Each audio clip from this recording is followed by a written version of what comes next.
So welcome back, and thank you for joining us for episode 7 of Diet Against Disease. In our last episode, athletes got a wealth of great information and continuing good news on how a cyclical ketogenic diet can help the performance excel. Specifically, we learned that ketones decrease things like inflammasomes, which is very important for athletes because they have loads of chronic inflammation. Muscles preferentially use ketones as the preferred fuel source, even in the presence of glucose, which benefits not only repair but recovery. And cyclical ketogenic dieting can serve as a prehab technique to protect your brain against potential future impacts.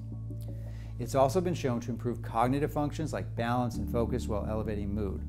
And we subtly shifted from human performance to animals, and we explored how some of the same threats to our well-being also affected the livelihoods of our pets.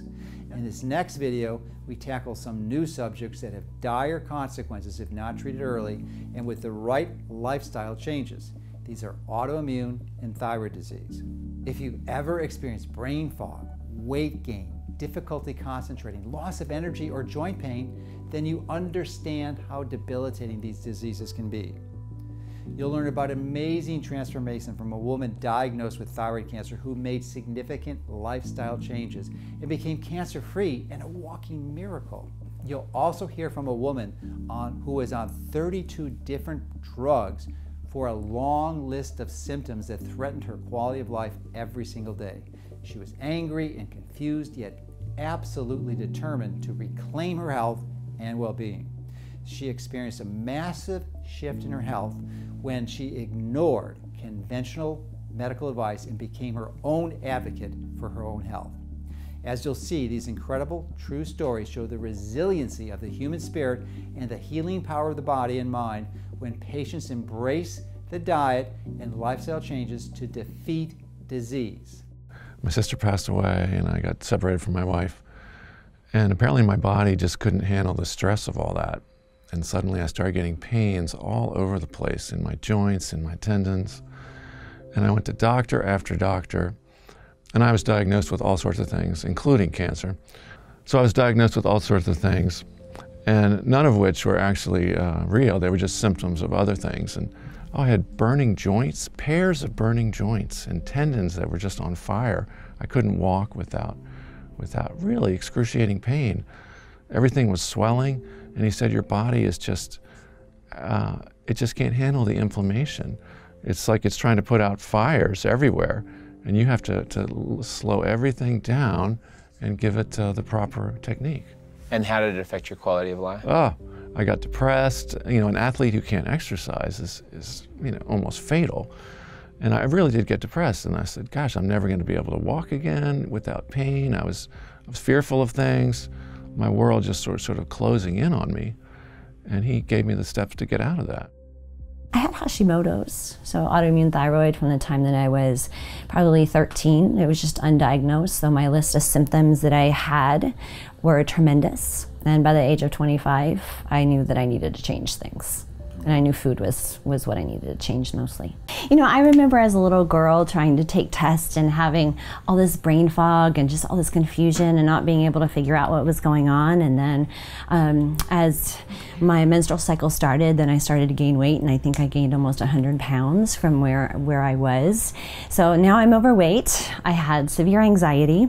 My doctors kept telling me to lose weight and not knowing what was going on. I actually had a really big thyroid goiter that no one knew what to do with, because I grew up in a very small town. So he told me to lose weight, so I stopped eating. And when I stopped eating, I felt better. I felt good. I started losing weight, and that was the main agenda for me, was weight loss. I would go days without eating, and then I would make a cake and eat the whole cake, and then be sick for 3 days. And it went up and down and up and down. I had severe hormone imbalance, I had migraines, had palpitations, racing heart, trouble sleeping, a lot of digestive problems. I had 5 doctors. No one knew what to do with me because they couldn't fix my symptoms. You know, I'd go, this is embarrassing, but 14 days without having a bowel movement, and 14 days without that, you were pretty toxic and sick. So the last doctor that I went to after he decided that I needed a hysterectomy at 25, and that was going to fix my problems, it didn't. I was upset. I walked out, I threw all my medicine in the trash and decided I was going to do this a different way. Hi, this is Dr. Mercola, and I hope you're enjoying the free series. And I want to give a special thank you to those of you that purchased the Fat for Fuel online course. The online course is designed to help you implement the tools and principles you've learned in Diet Against Disease so you can start achieving your health goals today. So take advantage of this limited time, massive savings during this free screening of Diet Against Disease. Learn more by clicking the link below. So I moved from a very dry climate from Munich in Germany to a very humid climate. And first of all, I had trouble with the summers here because of 90 degrees, I was not used to it, and then high humidity. I suddenly developed pain in my entire body. So to understand, I mean, I have been always very active physically, so I was a jazz dancer in former times, and movement always belonged to my life. And then suddenly in my early 40s, I developed pain. It started in my ankles, and I went to physicians, and they looked for something that maybe for an injury in my ankle because it was swollen. And then it happened that my second ankle got swollen, and after like 1 or 2 weeks, the inflammation cruised through my entire body. So I had swellings in my knees and my shoulders and my hands. I literally had like crippled hands, like I couldn't even move them anymore. So I counted at some point, I had 22 inflamed joints, so with swelling. And so I went to rheumatologists here in town. The diagnosis was rheumatoid arthritis. It was a shock for me. I was 42, and then rheumatoid arthritis, and some of the rheumatologists said I would end up in a wheelchair. What the rheumatologists recommended were medications that are very dangerous. They suppress the immune system, and I took them first because I wanted to get some relief in my joints. But I felt that I was very weak, so my immune system weakened, and I had colds and infections through this medication. So I felt like a monster, really, like a zombie. You know, it was really like a medicated zombie with swollen joints. I was really in so much pain that I could not even walk, but I was always determined to move because I thought if I stop moving, it gets worse, and it did. So it was a very bad cycle I was in. So in my case, I got my first autoimmune condition when I was 14. Spent the first half of my 20s chasing a condition, being told it was all in my head. And my second half of my 20s collecting disease labels. So I had 6 autoimmune conditions by 30. I was heavily medicated. And after 10 years of being sick, my doctor's team told me that they had great news, and then proceeded to tell me that I wasn't going to die in the immediate future. Particularly one day in New York many years ago, it's probably 12, 13 years ago. My parents were visiting. We'd been on a helicopter ride. It'd been a good day. We'd been touristing, you know, eating out, relaxing. And we got home to my apartment, and I couldn't get my boots off. And my dad, you know, said, "Oh, let me help you." And he pulled off my boot, and there was just blood everywhere. And we were all kind of surprised, and nobody knew where it came from, until we realized that there was a nail about an inch into my boot. And I'd been walking on it all day. And to me, that was no surprise because I hadn't felt my legs from my knees down for years. And it was something my doctors were aware of, but there was nothing we could really figure out how to alleviate it. But the look on my parents' face when kind of the reality hit them, that I had actually been walking around on a nail with not even noticing it, that was one of those moments where you realized that their idea of what was actually going on was really far from your own understanding of what was at stake, right? Well, I guess it all started back in 2011, and I'd actually gotten my hair cut, and the stylist commented that if I asked me if I had thyroid problems, And I said, what are you talking about? I have no idea what you're talking about. And they said, you probably need to get that checked. I really didn't listen to them. I just kind of carried on, and I guess a little bit later in the year, I actually ended up with pneumonia, and they were doing chest x-rays because the pneumonia wasn't really clearing up. And sure enough, they said that at least one part of my thyroid needed to be removed. Maybe both, but we'd find out after my surgery. So I ended up having the first part, the partial thyroidectomy, and they did a frozen section. At that point, they tested that, and it was thyroid cancer on both sides.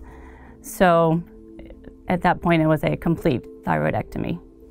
And how did that affect your life? It made me gain weight. It had a lot of brain fog. You know, and that right there was enough to, it was just really, it was very hard to kind of deal with some of the day-to-day stuff. My attitude, my focus, a lot of things were just all over the place. I eventually ended up having a bilateral neck dissection, which that was in 2012. And they took out about 37 to 38 lymph nodes out of my neck. And but the interesting thing at that point was the cancer marker was still going up. So there was obviously still some cancer in my body somewhere, but we didn't know where it was. And they were kind of saying, well, we're kind of at the end of the rope. There's nothing really more we can do. They thought you were going to die? Well, they didn't actually say it like that, but basically that's what they were saying. That just there was no options. There's no chemotherapy options at all. So it was the radioactive iodine, and when that didn't work, that just kind of was the end of that. How did you feel getting that news? It was kind of a lonely time because, you know, my kids were still pretty young, and it was awful. The whole thing was horrible. Can you remember what it felt like? It was very devastating, actually. I mean, I was way too young to die. I was not ready to even go down that path. What are you seeing as some of the primary causes for why autoimmune disease is becoming so prevalent? Over 70 million Americans, and then across the world we're looking at hundreds of millions of people living with these terrible symptoms. What's causing all this? I think a lot of people focus too much on the immune system, and they look at the problem through that lens. And obviously, as the name implies, an autoimmune disorder, you'd think it's mostly from immune system dysregulation. But a lot of research actually shows that metabolic dysfunction can cause immune inflammatory autoimmune problems. So I like to get people exercising, moving skeletal muscle. When we actually move our muscle, we release anti-inflammatory cytokines that can help to modulate the immune system and help people burn fat better. See, a lot of people with autoimmune disease, they're overweight, have obesity issues and so forth, and body fat actually releases a hormone called leptin. A key element that can be contributing to autoimmune inflammatory conditions is elevated levels of leptin, because it suppresses that critical cell known as the T regulatory cell that tends to be upregulated with things like meditation, curcumin, resveratrol, vitamin D, all the immune system-based therapies that practitioners are currently recommending in the context of functional medicine approaches to autoimmunity.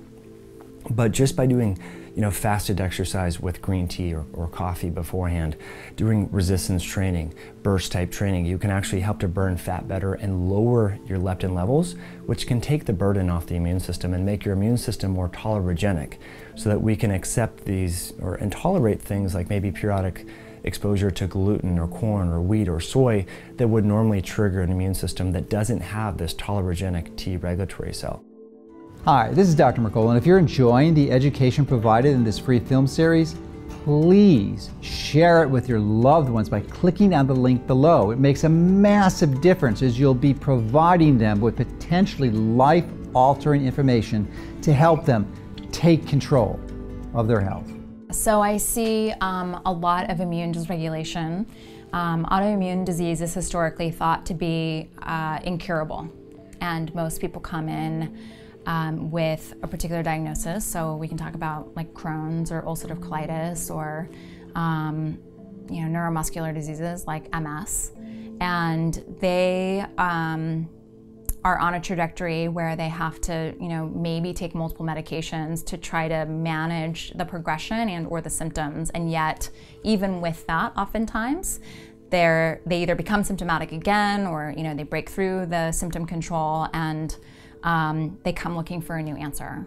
It ranges from just dietary and lifestyle changes being 100% turnaround, no medications needed, completely asymptomatic for, indefinitely, to there needing to be more, disease reversal work, like putting together the stepping stones that led to this signaling to go awry, and reverse engineering that so that people can get back to a place where their bodies become self-healing and they're able to, find a place back to optimal health. And I definitely see that with pretty much every autoimmune disease across the board. Antibody, evidence goes away completely. So even from an objective data point, it's gone. And subjectively, they are not needing medications. They, a lot of people actually lose weight in the process too, even when they're not trying. All of their systems start working better. So, the hormonal system is actually one that is a later downstream impact point from some of these more root cause issues, like whether it's immune dysregulation or these inflammatory processes. So they get their, balanced hormonal signaling back, their mood changes, because a lot of autoimmune diseases come with, suppressed mood. And I would say over 90%, maybe even more than that, have complete reversal of their disease process and their symptoms and are asymptomatic, not on medications. And it's remarkable, and yet, even though it happens over and over again, it's still this thing that's, surprising every time, because they actually have to do a lot of work to get there. At the same time, we have, a roadmap that can be identified, on an individual basis that helps them to achieve those outcomes. In this episode, we're going to talk about autoimmune disease, where your immune system becomes dysfunctional and starts attacking your own cells. And one of the common ones are when it attacks your thyroid, and that's called autoimmune thyroiditis. And about 20 million Americans have this, which is a large number, and they're mostly women. It's about 8 to 1. What can you do? Well, the first step is to make sure, as I mentioned earlier, to not have fluoridated water. If you're having tap water, most likely it's just from your own well. And the reason that you want to avoid that is fluoride is a halogen. It will displace the iodine in your thyroid gland, preventing your thyroid from making effective thyroid hormone. So the next thing you want to do is to make sure you're taking iodine, and typical range in a dose of that would be about 10 to 15 milligrams in that range for a few weeks, a few months, until you've supplemented your iodine stores. And once they're supplemented, then you want to cut back to maybe of 1/4 of a milligram, 250 micrograms, once a day as a maintenance dose, because you don't want to overdose on iodine either. It's helpful to use selenium with the iodine because they work really well together. Selenium is also a cofactor for glutathione, really important intracellular antioxidant that your body makes, and it's also responsible with respect to the thyroid of converting T4 to T3, which is the active form of thyroid hormone. So high recommendation is to integrate that into your strategy if you are one of the 20 million people who are suffering from thyroid disease. So you were on 32 different prescriptions for what? What was the condition? So I have low thyroid, I have heart murmur, I have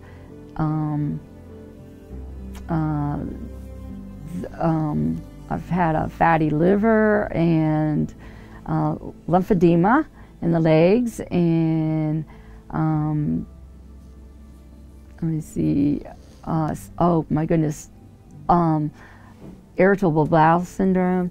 I've had complete ulcers of my entire digestive system. So Yeah, many things like that. And then of course overweight, yeah, obesity with not eating correctly and or exercising. So yes. Rheumatoid arthritis? Rheumatoid arthritis is severe in my knees, my shoulders, and asthma. Yeah. After seeing so many different doctors for so long, that it's really, really hard. It became, you know, not to have seen myself as a diagnosis. That's all I was. Just existed and to be a diagnosis. I had really given up hope, and all I was really eating was ice cream. Just ice cream. Why? So because it was like, I was just in such physical pain, just emotional pain, and I was just to the point where that's all I ate, just ice cream. Robin is one of the more extraordinary stories that I have to tell, and I'm really moved to the point of almost overwhelmed to have the opportunity for her to share her story with the world, because for anybody who's ever seen a psych ward and spent time in them, it's a good sense of the most extreme end of humanity. It's the most intense point where the self-identity becomes so challenged and perhaps so lost and vacant from these people's lives that it's extraordinary to imagine the journey that they're going to have to make to overcome that state of collapse of the identity. When I saw Robin first, she was on over 30 medications, over half of which were essentially acting drugs, antidepressants, antipsychotics, anti-anxiety, all of the rest. And so to have somebody that is that medicated, not only did their condition begin with a loss of identity, there is really no hope of recovery of that identity on any significant level due to that level of drug interference with normal biochemistry and cell biology of the brain. And so we saw her in a state of complete collapse. She was in and out of psychiatric facilities all the time, trying to help her through her intense moments of collapse. And over the last 16 years that we've been together, and I've been her clinician and physician on many different levels, initially as a primary care doc, later as a specialist, and today as a clinician and a friend, this woman really has exemplified the power of the brain to completely transform over a lifetime. The next time I went to the doctor's office with Dr. Bush, it was like, I've got to take you off these medicines. You are over-medicated. Wow, and so then how many of the 32 prescriptions did you get off? I'm down to like 6. He didn't just say, here's a vegan diet or just do this. He coached me along the way. And so through the weeks, it would be a little bit more nutrition, a little bit more nutrition. Because again, I had for so long just was eating ice cream. So it is so encouraging to know that when you eat right, that your body just automatically starts healing itself. And so that amazes me. That truly amazes me. And he really did tell me, he was my coach. And there were so many on my team and that were cheering me on, cheering me on, cheering me on. And so again, just the love that was there, the compassion, just to keep, you know, and again, I don't even know why they just came and surrounded me with such great love, but they would not let me give up. I am so much stronger than I ever have been before. I am so healthier than I've ever been in my entire life, and yet I just turned 60 last month. This is the healthiest I've ever been in my entire life. And just not even a month ago, I have become as active as I was when I was 25, 27, and 28. So to be 60, be this active, and to love myself now is so much different than in my entire life. Yeah, so to have that compassion to come to me and just love me until I could love myself. And he refused to let me do anything else but that. For this woman to be standing in front of you today, living an independent life, she lives on an incredibly beautiful horse farm out in Central Virginia, and is running an incredible life, again, reaching out to her community. Her health has not only impacted her own ability, but has really reached a point where she's able to reach out and bless the people around her. There are four scientifically known and validated triggers for autoimmune disease. And if we don't start from that perspective, everything else doesn't matter. Because the 4 causes of autoimmune disease, one is food, and most people have heard about the paleo diet or AIP or gluten-free or nightshade-free. So they know that that element exists, but they don't know whether or not they're gluten sensitive, or they don't know whether or not avoiding nightshades is the right move for them. So part of what we do in our protocol is we test, we don't guess. So test, don't guess, so we measure food. So the food is a trigger. Chemicals, environmental chemicals are a trigger. So that could be pesticides, it could be food dyes and food colors, it could be heavy metals, toxic metals. So again, we don't guess. Some people have a mercury toxicity and it's contributing to their multiple sclerosis. Some people don't have a mercury toxicity, but they still have multiple sclerosis, and it's not because of mercury, but it's because of other factors. So again, we look at chemicals, we look at food, and then the third piece that we have to look at and we have to evaluate is their nutritional status. Vitamin and mineral deficiency sets the stage for autoimmune disease as well. So like, for example, vitamin D deficiency all by itself can trigger MS symptoms. So if we're not even measuring those things, we're never going to get a person better. We could take gluten out of their diet, but if they're vitamin D deficient and we never correct that, they're still going to have autoimmune symptoms. So there's food, there's chemicals, there's nutritional deficiencies, and then the fourth element for autoimmune disease that has to be customized to the individual is investigating whether or not they have an infection. And there are a lot of different forms of infection. There's bacterial infections, viral, yeast, parasitic, different kinds of infections. So we have to test, we have to measure whether or not that plays part of their role. Because for some people with rheumatoid arthritis, one of the biggest triggers is Lyme infection. For some people that have colitis, one of the biggest triggers is a type of infection called Citrobacter. For some people that have psoriatic arthritis, one of the triggers is Klebsiella. So we've got different kinds of infections that can be triggers for different people for different reasons. So a big part of understanding how to overcome autoimmune disease is understanding what the triggers are and then measuring for those triggers as unique to the person and creating a protocol around those triggers so that we're not guessing. Because at the end of the day, guessing can only get us so far, especially when you take somebody who's got multiple forms of autoimmune disease. The average person with one disease, with one form of autoimmunity, will go on in their lifetime to develop 6 more. So you've got all this chronic disease interaction and all this multivariable interaction and inflammation. If you just guess, a big part of their problems aren't going to go away. So it has to be, this is what functional medicine is all about. It's about taking the individual and for them, knowing what's right for them. And look, aside from a person paying attention to how they feel and their own health, which is one of the biggest assets that they have is self-awareness, the doctor can't guess better than the patient. So that's like one of the secrets, one of the tricks. People don't know that. They think the doctor's going to have the solution and answer all the questions. The doctor is there to take away the guesswork and provide guidance and experience to the patient who has self-awareness. And so part of taking away the guesswork is performing the right type of laboratory evaluation to rule out the 4 fundamental triggers of autoimmune disease, again being food, chemicals, infections, and nutritional deficit. So if we can rule those things out and address them, then we can get patients better. And we can get patients better, far better than the mainstream model, which is currently, it consists of drugging the symptoms into submission, which doesn't ever cure or heal anyone. It just simply masks their problem and allows them to go on having insidious underlying inflammation that eventually leads to other kinds of problems. So that's what the biggest advice I could recommend anyone is getting specific. Don't generalize. Don't generalize about your health. Generalized information can be helpful, but if you're struggling with trying to overcome autoimmunity, you can't continue to generalize and expect that your health is going to just magically improve. You've got to get specific.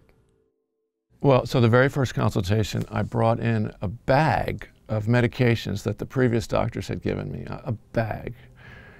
And I laid them all out on the counter, and the doctor looked at me and said, "You don't need any of those." I said, "What are you talking about?" He said, "Your body will fix itself if given the right tools." okay, here are the tools. And he lists them one by one in very everyday manner. And I said, yeah, okay, I'm an engineer by trade, so I can kind of understand what he's talking about, what's the science that goes on to these things. You know, he was so sure of himself. And then when he said, oh, and next year at this time, you'll be doing a triathlon. Come on, I can barely walk. And yet, that's what happened. I did do a triathlon. Wow. And tell me what that felt like. I was crying when I crossed the finish line because I didn't think I'd even walk again, let alone, I mean, I didn't finish in the top, 50, but just to finish the race at all was, it was a religious experience. Can you remember that feeling and that contrast of? Yeah, it was black and white. And I'm thinking now, my ankles would be killing me right now, but instead, no pain at all. Or I'd never be able to swim past this buoy. I just did it. Is this really happening? And so even during the race, you were even during the race, I said, this can't be real, because this was a dream. I sense a lot of gratitude. Tell me what that feels like. Oh, profound gratitude. I tell everybody I know about these techniques, and there's a lot of people that have what I have, maybe not in the exact form that I have, but people are walking around everywhere with all sorts of things, and they don't know where to go.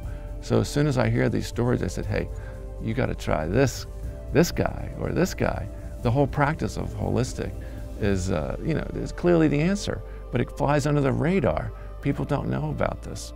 Arthur's story is an extraordinary one of this interplay between depression and pain, and it's a pretty extraordinary thing that I see all the time. As our body goes into further and further stress states, you'll find that it has a difficult time regulating inflammation and our response to stimulus. Arthur's a great example of somebody who fell into a massive amount of pain that led to such a high level of disability that itself was driving depression.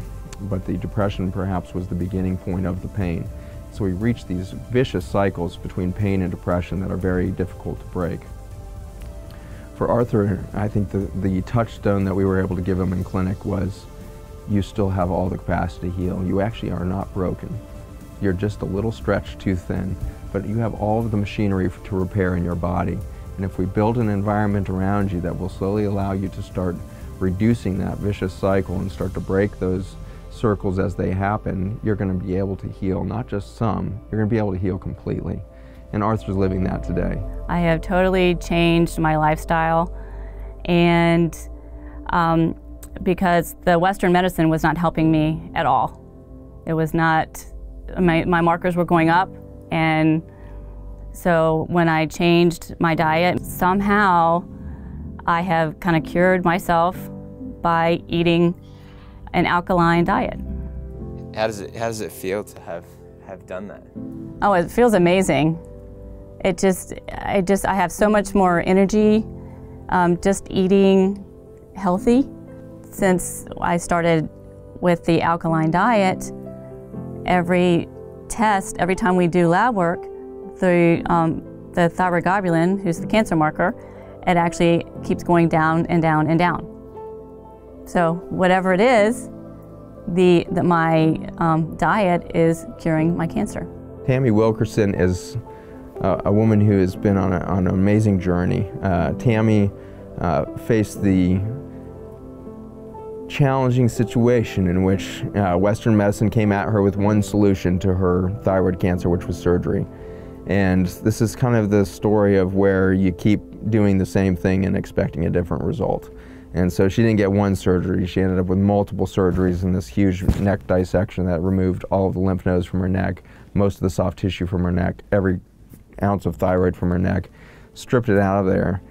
The failure, if there was one, was to recognize that every surgery pre the closure of that last surgery, her numbers kept going up. When she came into our clinic, her surgeon, who's a really kind man, and I really respect him enormously, sat down with her and said, we don't have any solutions at this point. She had already been through multiple rounds of radioactive iodine therapy that had not been taken up by the tumor. She didn't have cancer that was sensitive to it. And so she ended up with really no options in the Western medicine world. And here you've got a young woman in her 40s with young kids and everything else, and you have to sit down and say, you know, we've got nothing in the toolbox left. And so it was one of those wonderful moments, though, and this is, you know, so many patients I've seen come into our clinic with cancer now who end up years later saying that cancer was the best gift I was ever given. And so I think she really has lived that story of excellence of, I want to be here, I want to stay for my kids, I want to stay here for my own journey, and I'm going to do the details. And so you got to dive in there and you got to make that your priority. Do you love yourself and this life enough to make those small detailed decisions every day? And for those of us that haven't been faced with that cancer or that diabetes or that autoimmune disability, that's the question to us. You know, do you love yourself? Well, if you're making the small decisions of the day that you know hurt yourself, you're eating too much sugar, you're not drinking enough water, you're drinking too much coffee, soda, whatever it is, you're smoking. If you're making the small decisions that disrespect yourself, the big events are going to have to come down the pike eventually to help you find that self-love. And so my encouragement is, you want to prevent a medicine, love the hell out of yourself right now, right today. The only research that exists on autoimmune disease that says, okay, look, this is autoimmune disease that we know the cure for, the example there is celiac disease. We know what causes it. Everybody can agree on that. 100% of the scientific community, we don't argue on that one. The cause is food, gluten.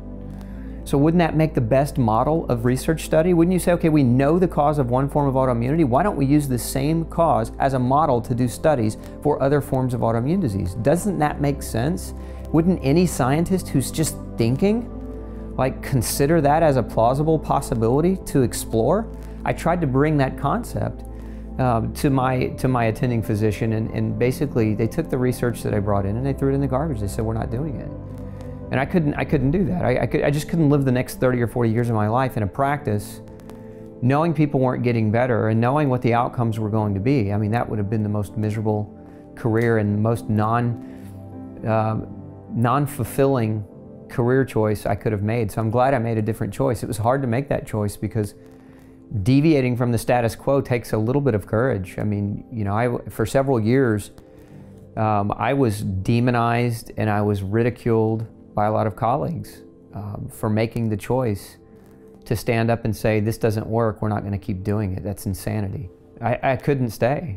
I mean, could you stay knowing they weren't getting better, knowing what you were doing was actually causing more harm than good, knowing that what you were doing didn't make a difference in what they were entrusting to you? I mean, a patient and a doctor, trust is the foundation of the relationship.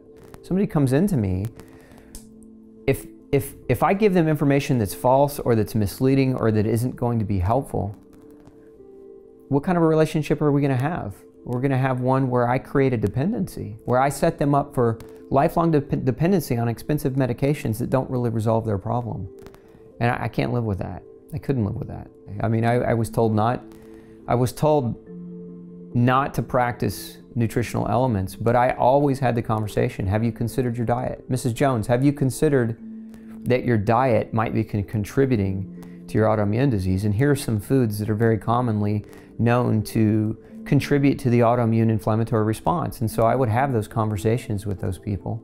So, you know, I have a clean conscience. I was able to sleep very, very well. I just wasn't able to consider a career where that's all I would be responsible for, is basically being a pharmaceutical sales rep for medications and for surgeries that I know didn't really resolve the origin of why the person was sick in the first place. So where are you today? What are your symptoms today? I don't have any symptoms unless I do something that I'm not supposed to, in the sense that if I don't move, if I don't get any water intake, if I don't sleep, like I definitely, I think, could go to a place where I didn't feel great again. But I have very simple rules that I follow.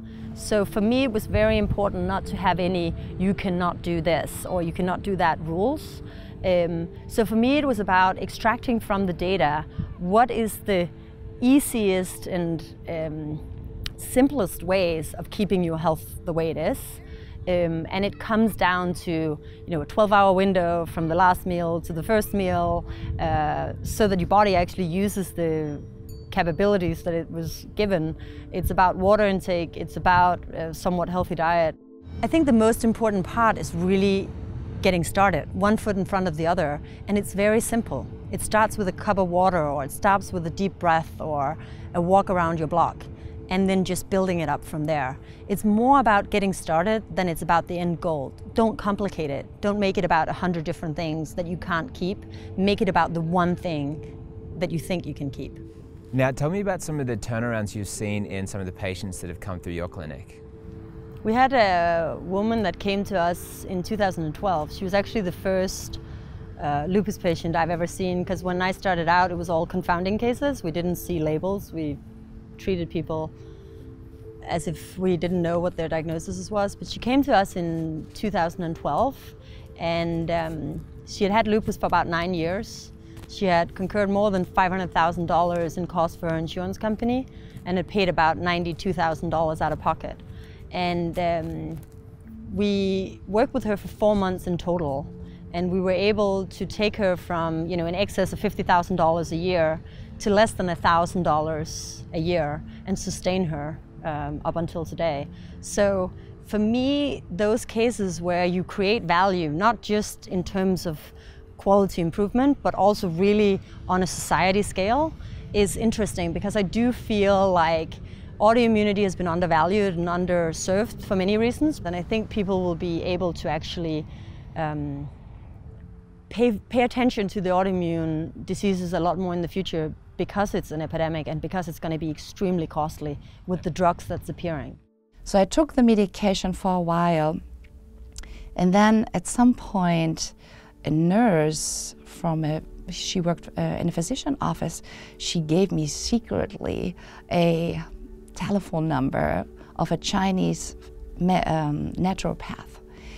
And she said, go to him and see what he can do. And so I went to him here. He's practicing in town in Charlottesville. And he said, you know what, we need to cleanse your entire body. Your body is totally inflamed. So what I did is he prescribed a diet that was pretty extreme. It was called the elimination diet. But I was determined to say, okay, if this is what it takes, I will do it.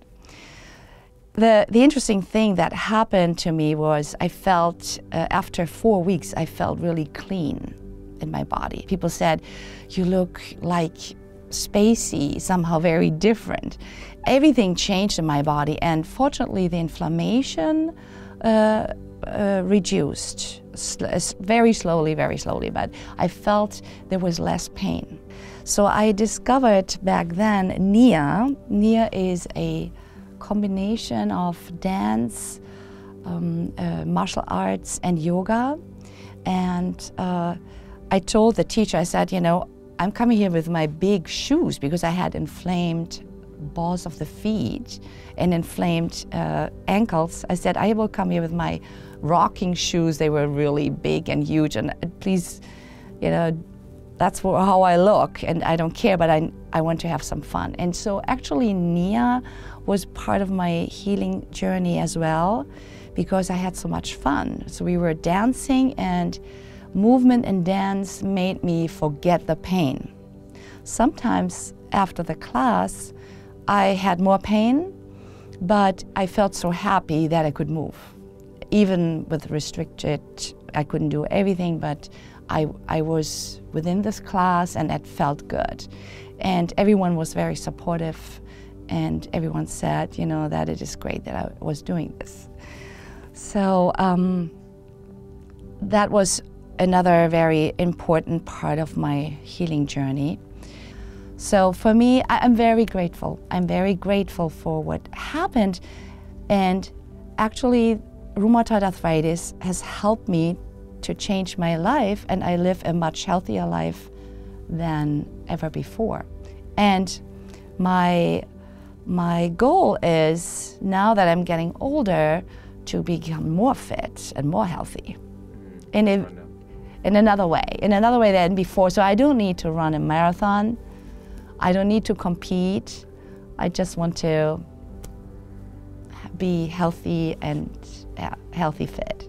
As a physician, it is a rare thing to work with a patient as enthusiastic as Antje Waxman. This woman is a light bulb incarnate here, and so the thing that I really wanted to emphasize with her story is the development of our disease gave us the clue from the beginning as to how to reverse her disease.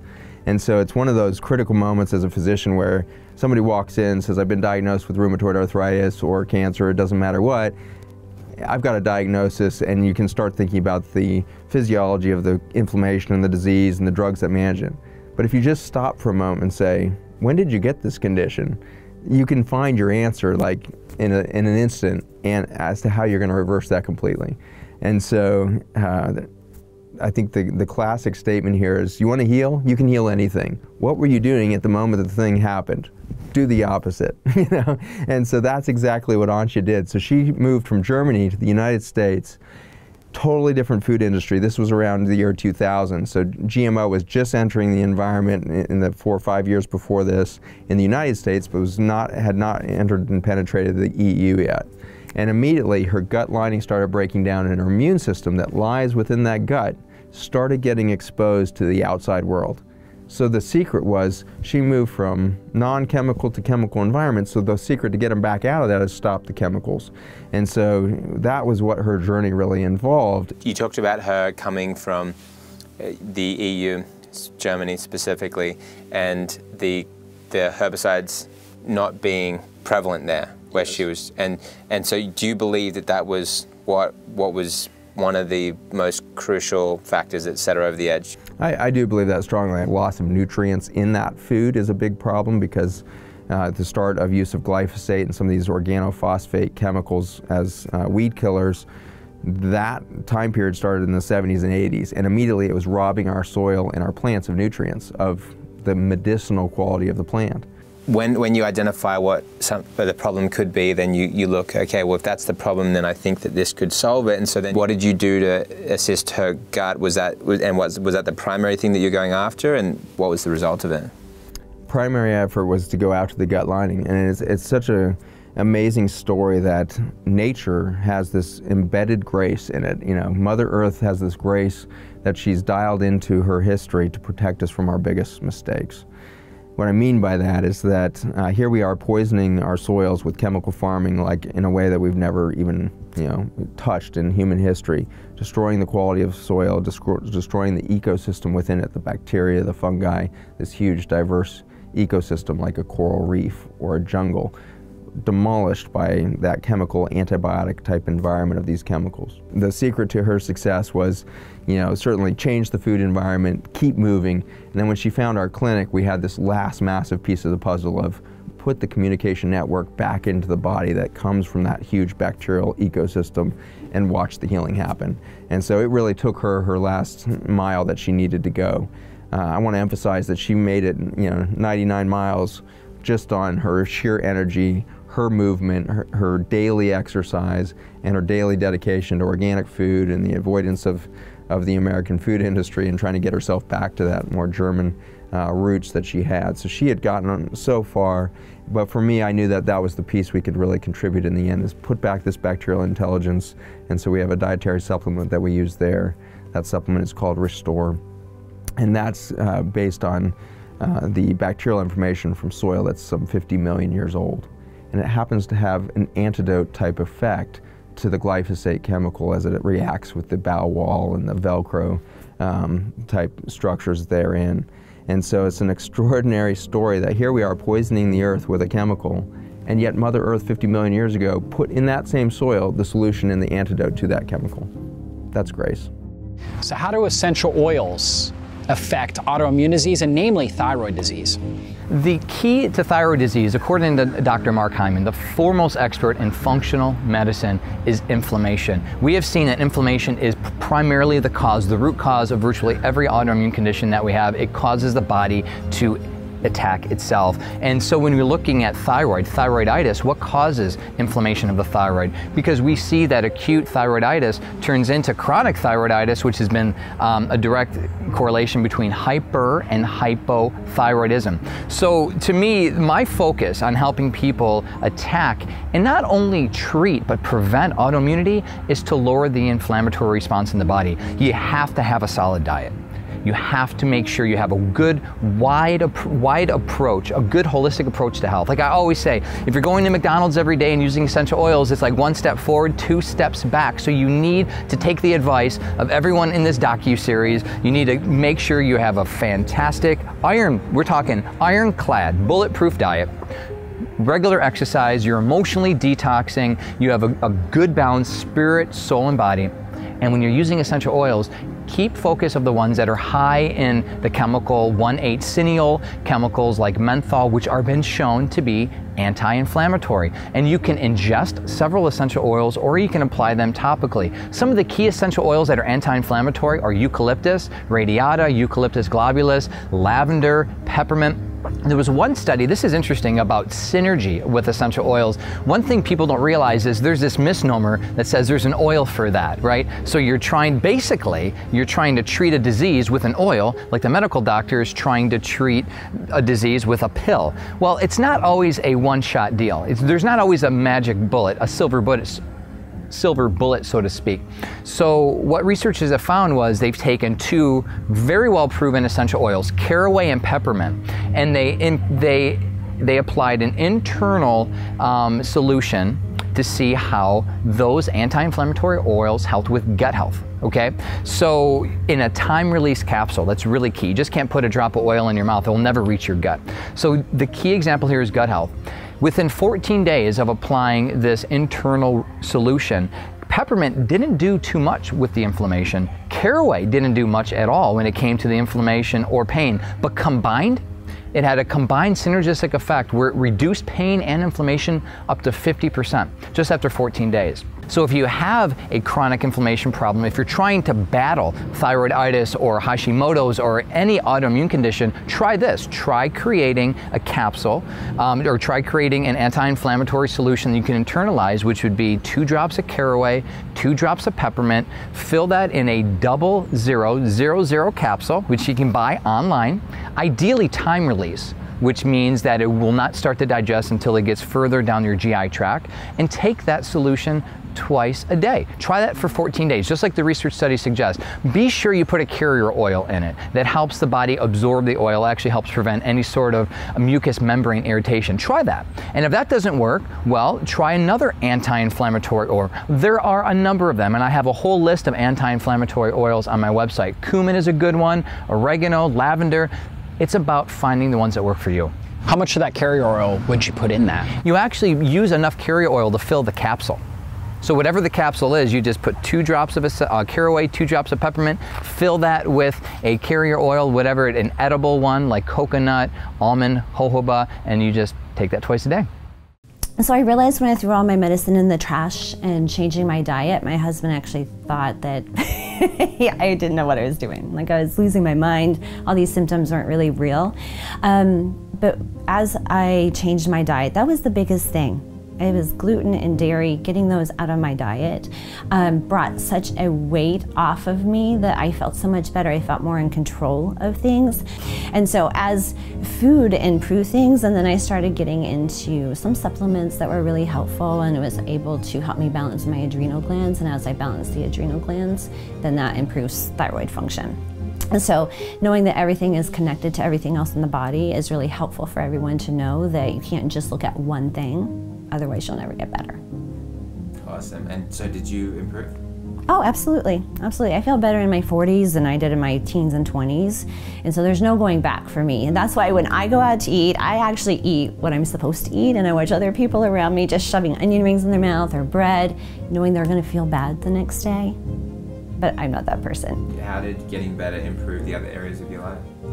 Well, it improved all of my relationships, right? Because things don't bother me. I learned how to laugh. I learned how to not let outside factors. So, you know, stress happens to everyone, but everyone knows me for my laugh, and that it doesn't matter how bad the day is, I'm going to be laughing. So it's improved my marriage, it's improved my relationship with patients and friends, and people are drawn to me because I have this light personality of, you know, I can help you, and talk to you, and people really do learn that. Especially when I tell them some of the stress that might be going on, and they're like, how are you okay? So as I started healing and balancing everything in my body, so balancing thyroid glands, which are communicating with your hypothalamus and pituitary, that communicates with your thyroid, that communicates with your female hormones. So as all of those things balanced and I became healthier, I didn't need the medication anymore because my body was able to restore function. And so that's one thing that we really work on in functional medicine, is restoring function. Not saying, oh, you're destined, we don't know what to do with you, when this doesn't work, we're going to give you more medications. That's not where we want to go. We want to allow the body to heal, and if you do what you need to allow your body to heal, remarkable things will happen. What you eat really matters, and I want you to eat real food, meaning food that's not in a box or a bag, generally speaking, food that your grandmother would recognize as food, not things that are processed, highly processed. Once your body has transitioned to the point where you're burning fat as your primary fuel, there's this magic that occurs in your brain, and this desire, these cravings are radically suppressed to the point where it's not an exercise in willpower or discipline to refuse those. Because if you're burning carbohydrates as your primary fuel, then it is. I grew up thinking that kale was sweet. I grew up thinking that brown rice was sweet because those foods were familiar to me. And when I first tasted chocolate cake, it tasted disgusting. It was so intense that it made me gag. And so what I have learned from that is that junk food is a habit, just like healthy food is a habit. And human beings are, for the most part, creatures of habits. When we cultivate healthy habits, they become normal, and we don't actually miss unhealthy ones. So what does this look like for someone trying to implement this on a day-to-day basis? Low glycemic vegetables, high fiber, and lean sources of protein with good healthy fats from vegetable materials. That's one of the things that I like to really encourage my clients, is to focus on vegetables, phytonutrients, color-rich compounds like green tea, for fruits, blueberries and pomegranate, raspberry, a lot of rosemary, garlic, ginger, onions, those compounds, because they not only reduce the inflammation that so many overweight people have, they improve insulin sensitivity, and they help enhance fat burning, and they also improve bacterial diversity. So I'm really looking forward to connecting with you in the next episode, and thanks for joining us in Diet Against Disease.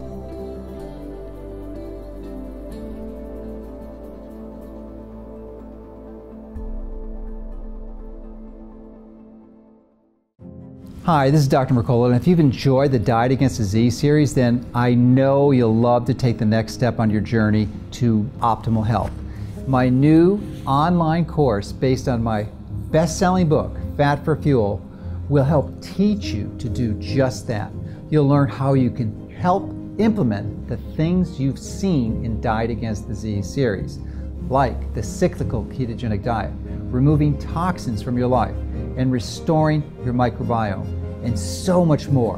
When you purchase the course, you'll gain immediate access to 7 comprehensive lessons that teach you the keys to help fight chronic disease, help manage cancer, and optimize your health. The knowledge from these courses has the potential to help change your life and empower you with all the tools you'll need to implement a healthy, disease-fighting lifestyle for yourself.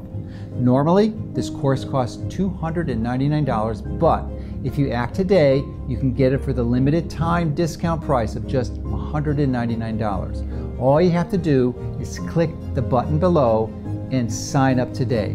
By doing so, you will be taking an important step to help you and your family take control of your health. If this documentary series has had an impact on you and changed your thinking about diet and disease, then we ask for your help. Please consider supporting us in continuing to get this message to the world. You can support us by owning our collector's package. This will give you an all-access pass to our exclusive 12-part modules featuring never-before-seen footage, as well as detailed diet information, weight loss, and aging solutions in this step-by-step blueprint designed to protect your health.